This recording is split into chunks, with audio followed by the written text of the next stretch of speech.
नमस्कार बच्चों, professor commerce Narendra Kumar आज आपको अकाउंट्स सब्जेक्ट के विषय के बारे में लेकर उपस्थित हुए हैं।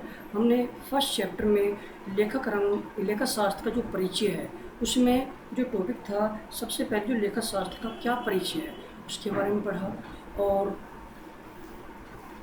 जो पुष्टपालन है पुष्टपालन की जो डेफिनेशन थी उसके बारे में, पुष्टपालन किसे कहते हैं और पुष्टपालन की परिभाषा है उसके बारे में फर्स्ट वीडियो में पढ़ चुके हैं। और इसमें क्वेश्चन आया था कि चार्टर्ड अकाउंटेंट की स्थापना, सीए की स्थापना कब की गई थी? 1919 में। ये वाला क्वेश्चन वेरी इम्पोर्टेंट है, ये अच्छी तरह सभी को पता होना चाहिए। और पुष्टपालन जो डेफिनेशन है, पुष्टपालन का क्या अर्थ है, ये फर्स्ट वीडियो में क्लियर कर चुके हैं। अब आगे दूसरा टॉपिक लेकर उपस्थित हुए हैं। बच्चों ध्यान से देखना, इसमें क्या है, लेखाकरण। पुष्टपालन का कार्य समाप्त होने पर, यदि जब पुष्टपालन का कार्य समाप्त हो जाता है तो उसके बाद किसका कार्य प्रारंभ होता है? लेखाकरण का। आज लेखाकरण में कई टॉपिक लेकर हम उपस्थित हुए हैं। बच्चों थोड़ा ध्यान से इस वीडियो को देखना और सुनना है, ठीक है बच्चों? सभी ध्यान देंगे। अब लेखाक्रम की डेफिनेशन, तो लेखाक्रम के बारे में देखना है। लेखाक्रम की जो परिभाषाएं है, प्रमाणित सार्वजनिक लेखापालों की अमेरिकन संस्था के अनुसार लेखाक्रम से आशय शोधों एवं घटनाओं को जो कम से कम आंशिक रूप से वित्तीय प्रवृत्ति की हो, प्रभावपूर्ण विधि और मौद्रिक रूप में लिखने, वर्गीकृत करने और सारांश बनाने तथा उनके परिणामों के निर्वाचन करने की कला है, जो लेखाक्रम की जो डेफिनेशन है। और पुष्टपालन के बाद किसका कार्य प्रारंभ होता है? लेखाक्रम का। अब बात उठती है जो लेखांकन है, ये जो लेखाक्रम है, ये अकाउंटिंग है, ये विज्ञान है अथवा कला या दोनों, ठीक है? जो लेखाक्रम है वो विज्ञान है अथवा कला या दोनों। अब इसमें लेखांकन में लेखा वास्तविक, शुद्ध तथा स्पष्ट आधारभूत सिद्धांतों के आधार पर होता है, इसलिए इसे विज्ञान माना जाता है, ठीक है? ये किस पर आधारित होता है? वास्तविक, शुद्ध, स्पष्ट आधारभूत सिद्धांतों के आधार पर होता है, तो इसलिए इसे विज्ञान माना जाता है। इन सिद्धांतों को कार्य रूप में परिणत करना भी सिखाया जाता है, जिससे कि हम अपने उद्देश्य को सर्वोत्तम ढंग से प्राप्त कर सके, इसलिए लेखांकन कला है।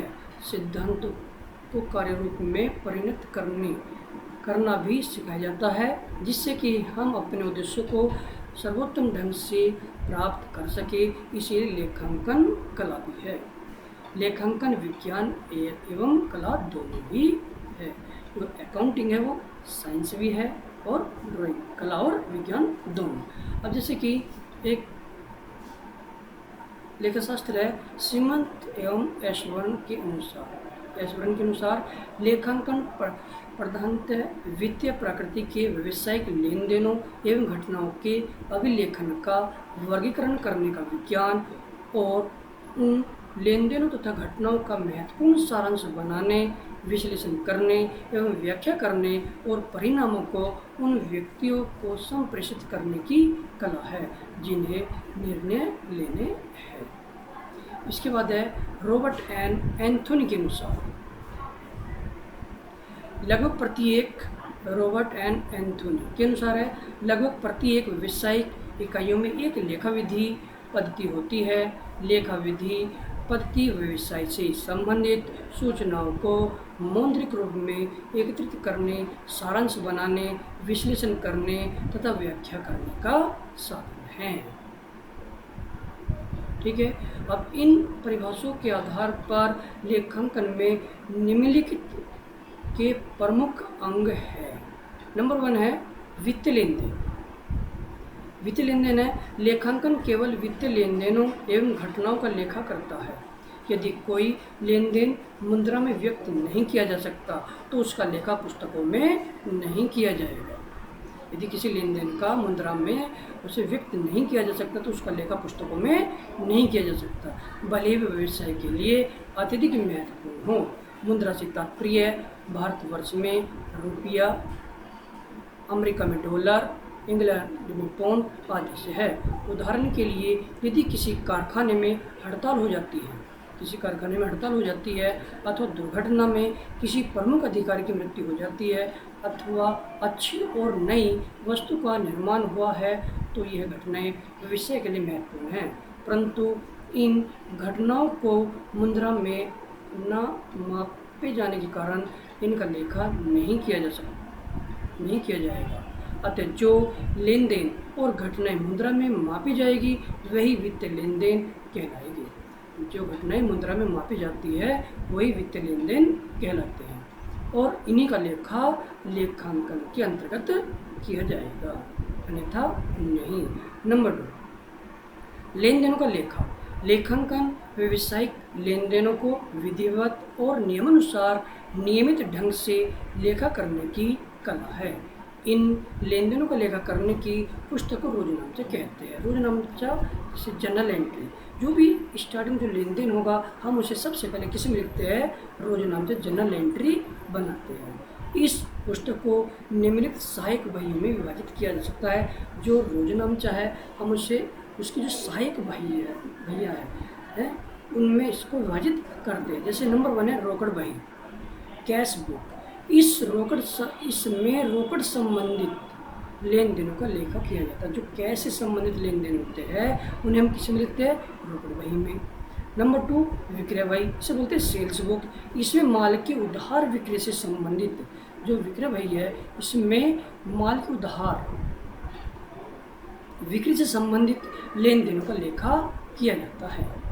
नंबर 3 क्रय बही, जो बोलते हैं परचेज बुक। इसमें माल के उधार क्रय के लेन देनों का लेखा किया जाता है। जो भी हमने उधार माल क्रय किया उसका लेखा किस में किया जाएगा, क्रय बही में। और जो उधार माल बेचा उसका किस में किया जाएगा, विक्रय बही में।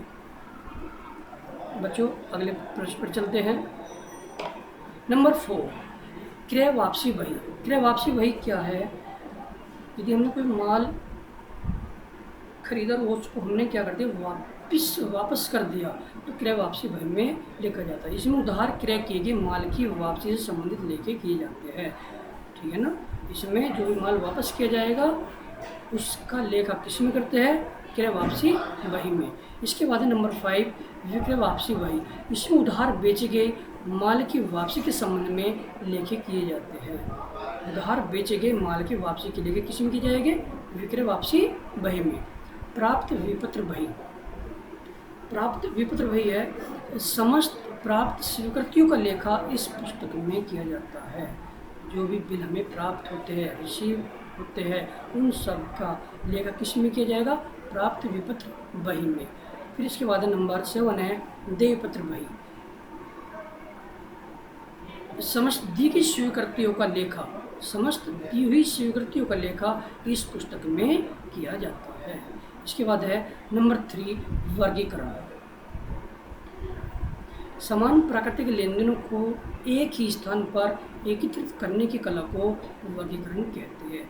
समान प्राकृतिक के लेन देनों को एक ही स्थान पर एकत्रित करने की कला को ही वर्गीकरण कहते हैं। जिस पुस्तक में वर्गीकरण किया जाता है उसे खाता बही लेजर कहते हैं। रोजनाम से जर्नल एंट्री से हमें जो खाते बनाने पड़ते हैं उनको हम खाता बही में पोस्टिंग करते हैं। इस पुस्तक में व्यवसाय से संबंधित समस्त खाते खोले जाते हैं। उदाहरण के लिए उधार और नकद दोनों ही क्रय के लिए क्रय खाता, रोकड़ संबंधी लेन देनों के लिए रोकड़ खाता बनाया जाता है। और जो भी खर्चे जो व्यय होते हैं उनके लिए मजदूरी खाता, वेतन खाता आदि बनाए जाते हैं। इसी प्रकार विभिन्न देनदारों और लेनदारों से संबंधित अलग अलग खाते खोले जाते हैं। संक्षेपण, वर्गीकृत तथ्यों को विधिवत रूप में लाभप्रद बनाने एवं प्रस्तुत करने की प्रक्रिया को संक्षेपण कहते हैं। इसमें व्यापार खाता, ट्रेडिंग अकाउंट, लाभ हानि, प्रॉफिट एंड लॉस अकाउंट, आर्थिक चिट्ठा, बैलेंस शीट सम्मिलित किया जाता है। तो इसमें जो भी हमारे प्रतिदिन के लेन देन होंगे उन्हें रोज नामचे में लिखते हैं। रोज नामचे से एक खाता बही तैयार की जाती है और खाता बही से तलपट तैयार किया जाता है और तलपट के बाद ट्रेडिंग अकाउंट व्यापार खाता और उसके बाद लाभ हानि खाता और फिर आर्थिक चिट्ठा तैयार किया जाता है। व्यापार खाता कुल लाभ या कुल हानि को ज्ञात करने के लिए बनाया जाता है। जो व्यापार ट्रेडिंग अकाउंट है वो किस लिए बनाया जाता है? प्रॉफिट या लॉस को ज्ञात करने के लिए बनाया जाता है। निश्चित अवधि में व्यापार के लाभ हानि का पता लगाने के लिए भाई इस अवधि में हमें कितना प्रॉफिट कितना लॉस हुआ उसे ज्ञात करने के लिए लाभ हानि खाता बनाया जाता है। और व्यवसाय की आर्थिक स्थिति का पता लगाने के लिए हमें आर्थिक चिट्ठा बनाने की आवश्यकता पड़ती है। इसके बाद है नंबर 5 है विश्लेषण एवं व्याख्या। लेखांकन का उद्देश्य केवल लेन देनों का अभिलेखन, वर्गीकरण और संक्षेपण ही नहीं बल्कि लेखांकन विवरणों की सहायता से विश्लेषण एवं व्याख्या करके महत्वपूर्ण जो निष्कर्ष निकालना है जिससे व्यवसाय का भविष्य अधिक लाभप्रद बनाया जा सके। इसमें भूत और वर्तमान के विवरणों का तुलनात्मक अध्ययन किया जाता है।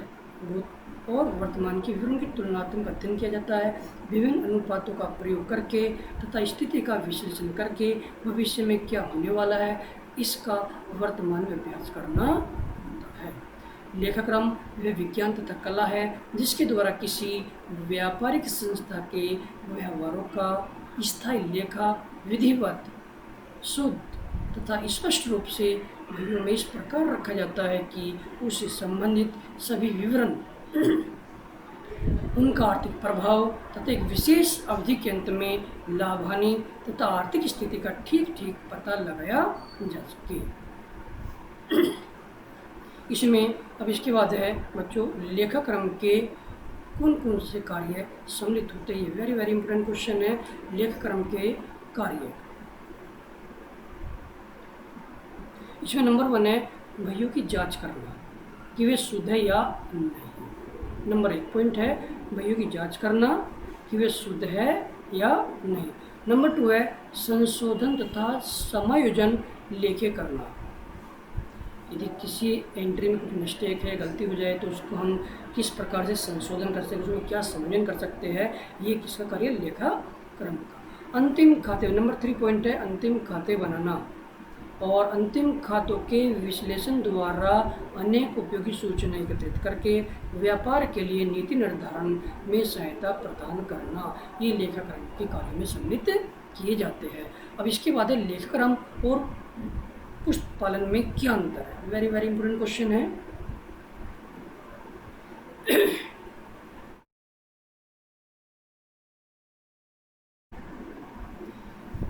पुस्तपालन और लेखाक्रम में अंतर।